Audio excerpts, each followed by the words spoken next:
നിങ്ങളുടെ ഇഷ്ട പരമ്പരകൾ എക്സ്ക്ലൂസീവായി സൺ നെക്സ്റ്റ് ആപ്പിലൂടെ തികച്ചും ഫ്രീ ആയി ഇപ്പോഴേ ആപ്പ് ഡൗൺലോഡ് ചെയ്യൂ. അതെ, അതുകൊണ്ടല്ലേ ദർശന ഈ വീട് വിട്ടു പോവുകയാണെങ്കിൽ ഞാനും ഒപ്പം പോവുമെന്ന് പറഞ്ഞത്.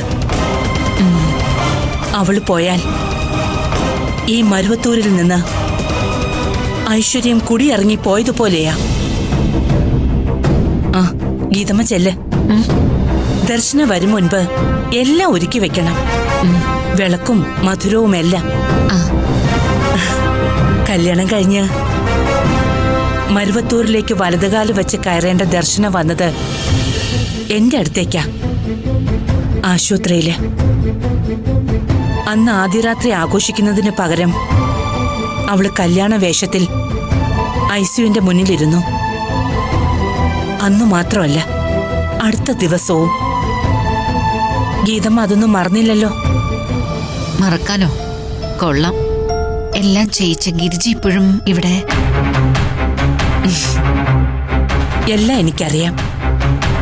ചില ബന്ധങ്ങളൊക്കെ അവസാനിപ്പിക്കാനുള്ള സമയമായി. പുതിയത് തുടങ്ങാനും. രൂപേഷിന്റെയും ദർശനയുടെയും കുഞ്ഞ് അതിന്റെ തുടക്കമായിരിക്കും.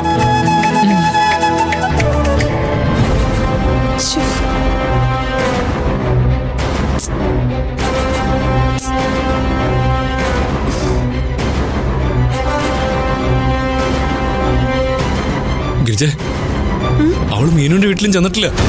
ഞാൻ ആളെ വീട്ട് അന്വേഷിച്ചപ്പോ മീനു വീട്ടിലുണ്ട്. ഛേ, അവള് പിന്നെ ഇത് എവിടെ പോയി?